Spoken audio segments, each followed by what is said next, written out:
अच्छा मीसम भाई, एक बड़ा मैंने ये पीछे एक क्लिप देखा, एक बंदा है, उसने अपनी बच्ची को बिठाया हुआ, 2 साल की बच्ची है उसकी, और उसने वीडियो पैगाम दिया है कि जनाब मैं छलांग लगा रहा हूँ, उसको भी साथ उसने छलांग लगवाई है। तो बड़ा दुख हुआ है देख के।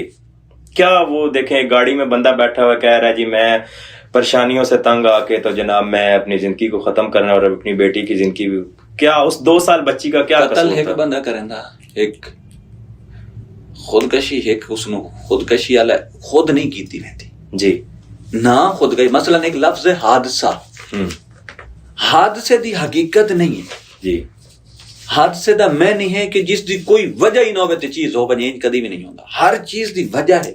सही। खुदकुशी यानी कि अपने आप नु मारना। सिर्फ उस फर्क इतना कि ਉਹ ਤੁਹਾਡੇ ਕੋਲ ਪਿਸਤੌਲ ਜਾਂ ਛੁਰੀ ਤੁਹਾਡੇ ਹੱਥ 'ਚ, सही। ਕਾਤਿਲ ਤੁਹਾਡੇ ਪਰਦੇ ਦੇ ਪਿੱਛੇ ਖਲੇ ਜਿਨ੍ਹਾਂ ਤੁਹਾਨੂੰ ਸਟੇ ਤੇ ਆ ਕੇ ਖਿਲਾਰਿਆ ठीक ਕਿ ਜਾ ਹੁਣ ਤੂੰ ਤੈਨੂੰ ਅਸੀਂ ਉਸ ਨੌਬਤ ਪਹੁੰਚਾ ਦਿੱਤਾ, ਸਾਡੀ ਲੋੜ ਹੀ ਨਹੀਂ, ਤੂੰ ਆਪੇ ਆਪ ਮਰ। ਵੈਸੇ ਤੇ ਉਸ ਮੁਆਸ਼ਰੇ ਨੂੰ ਪੁੱਛੋ ਨਾ ਜਿਨ੍ਹਾਂ ਉਸ ਨੌਬਤ ਤੇ ਪਹੁੰਚਾਇਆ। ਸਹੀ।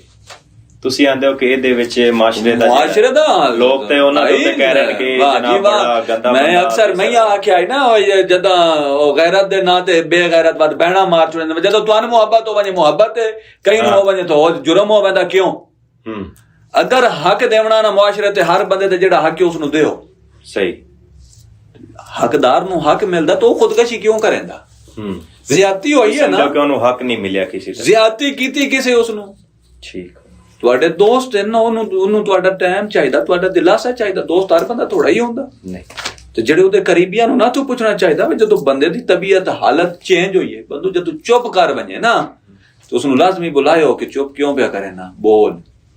ਜਿਹੜੇ ਹੱਸਦੇ ਰੋਂਦੇ ਨਹੀਂ ਉਹ ਮੀਸਾ ਮੰਦਰੂ ਗੱਲ ਵਹਿੰਦੇ ਚਾਹ ਨਾ ਹਾਸੇ ਤੇ ਖੁਸ਼ੀਆਂ ਵੀ ਤਾਂ ਸਹਿਜ ਫਰਕ ਹੁੰਦਾ ਹੈ। ਵਾਹ, ਹਾਂ, ਇਹ ਸੋਚਣਾ ਪਊ ਸੀ।